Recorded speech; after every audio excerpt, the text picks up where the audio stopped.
से दिल्ली का दम अब भी घुट रहा है। जी हां, कुछ ही देर पहले आस्था कोविड अस्पताल ने ऑक्सीजन खत्म हो जाने का इमरजेंसी संदेश दिया। इस बीच आज सुबह एक अच्छी तस्वीर भी सामने आई। रायगढ़ से 70 मीट्रिक टन ऑक्सीजन लेकर ऑक्सीजन एक्सप्रेस दिल्ली पहुंची।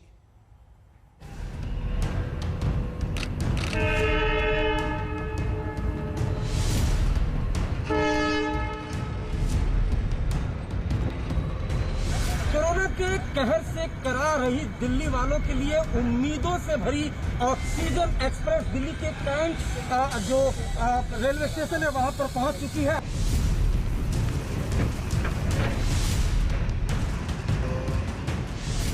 दम साधे बैठी दिल्ली को ये सांस देने वाली तस्वीर है।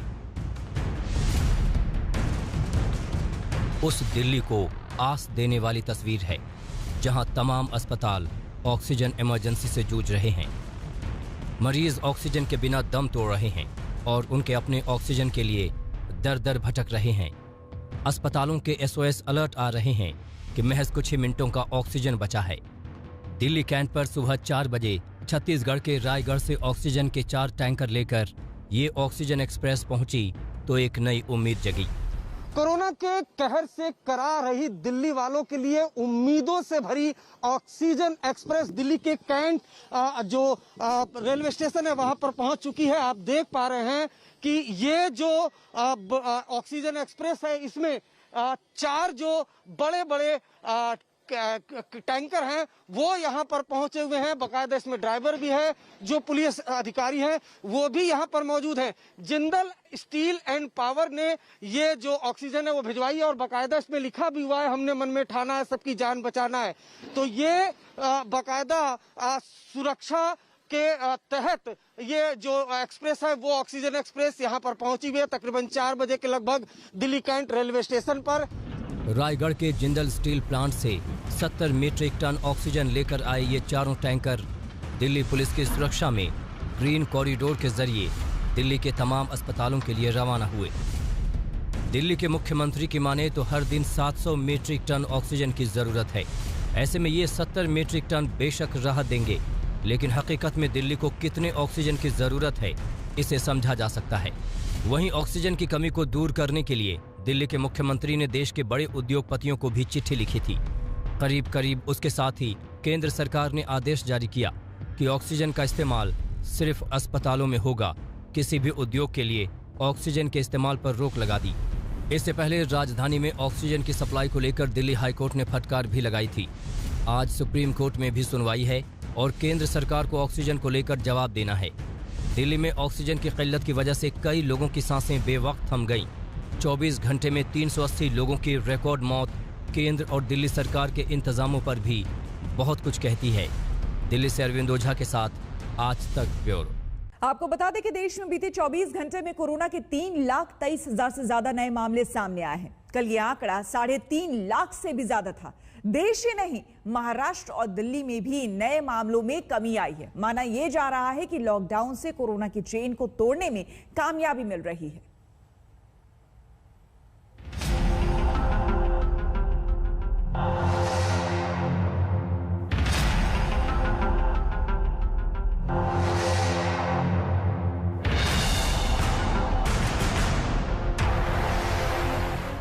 जिसे आखिरी विकल्प बताया जा रहा है, जिसे लागू करने से राज्यों को आगाह किया गया था, जिसे लागू करने के बाद इलाहाबाद हाईकोर्ट के आदेश को सुप्रीम कोर्ट में चुनौती दी गई थी, वही आखिरी विकल्प कोरोना पर काबू पाने में कारगर होता नजर आ रहा है। चाहे विपक्षी दलों के शासन वाले महाराष्ट्र की बात हो या दिल्ली की या फिर बीजेपी शासित कर्नाटक की।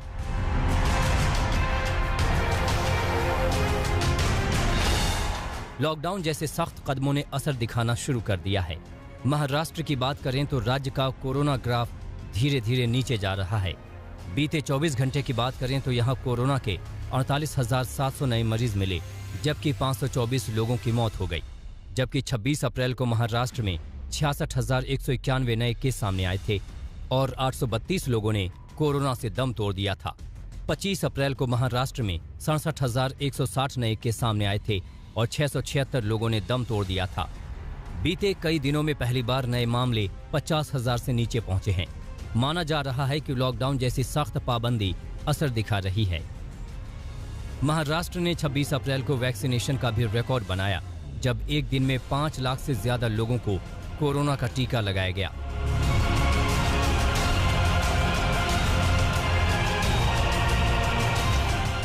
दिल्ली की बात करें तो यहां लॉकडाउन 1 हफ्ते यानी 3 मई तक के लिए बढ़ाया गया है। अब भी यहां की स्थिति बेकाबू है, लेकिन नए केस में कमी दर्ज की गई है। आज दिल्ली में 20,201 नए केस सामने आए।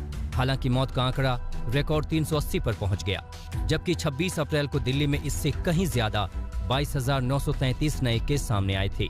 हालांकि मरने वालों की संख्या 350 थी। वहीं 25 अप्रैल को दिल्ली में इससे भी ज्यादा मामले सामने आए थे। कुल नए केस 24,103 थे और 357 लोगों ने दम तोड़ा था।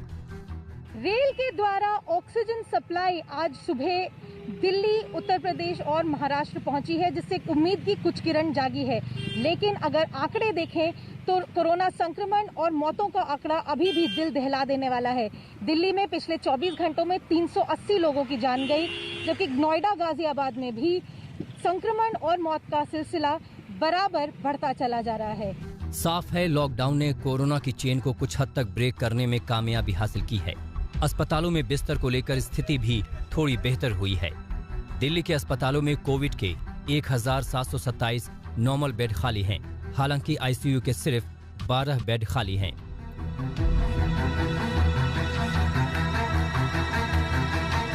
यही वजह है कि बीजेपी शासित कर्नाटक ने भी 26 अप्रैल को लॉकडाउन जैसी सख्त पाबंदियां लागू करने का फैसला किया है।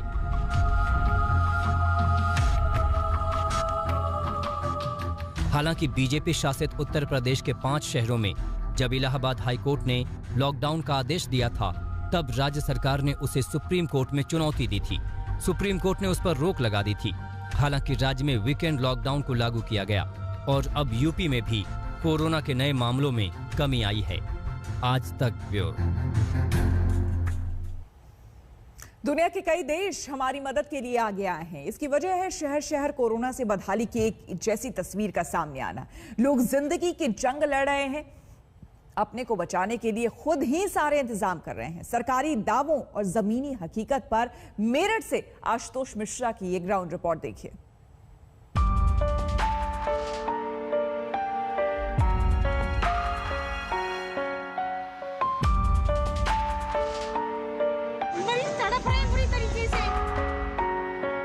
जिस ऑक्सीजन नहीं है, मुझे कोई आंकड़ा नहीं पता, लेकिन सुना है कि 18 में मर सकते हैं।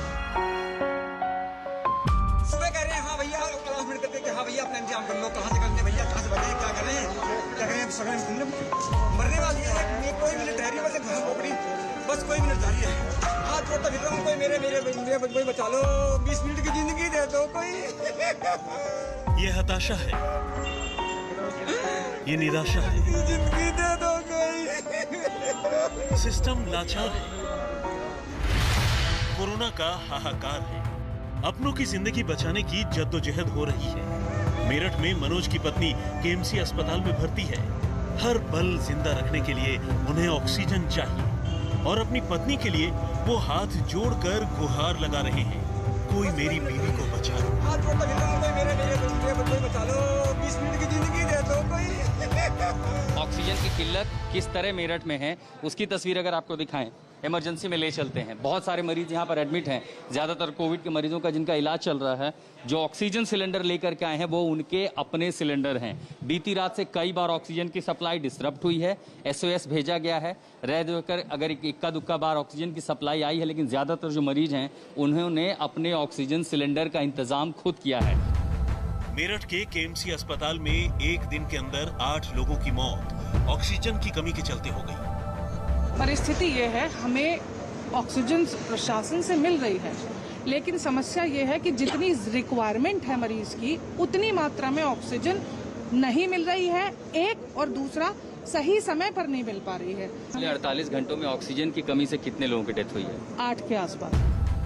बीती रात को इस केएमसी अस्पताल में ऑक्सीजन खत्म होने से हड़कंप मच गया था।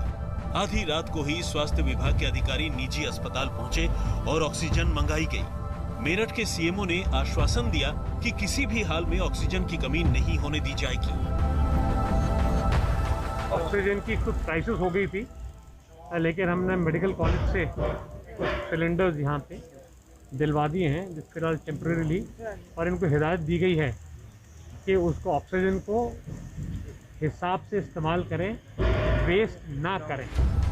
मेरठ में हालात इस कदर खराब हैं कि अस्पतालों ने मरीजों को भर्ती करने से पहले ही पल्ला झाड़ लिया है। मेरठ के न्यूटीमा अस्पताल ने तो बाहर नोटिस लगा दिया है कि अब वो मरीजों को भर्ती नहीं कर सकते क्योंकि उनके पास बेड ही नहीं। इतना ही नहीं, अस्पताल ने साफ साफ नोटिस में कह दिया है कि उनके पास ऑक्सीजन की किल्लत है, इसलिए अपने मरीजों को इलाज के लिए कहीं और ले जाएं।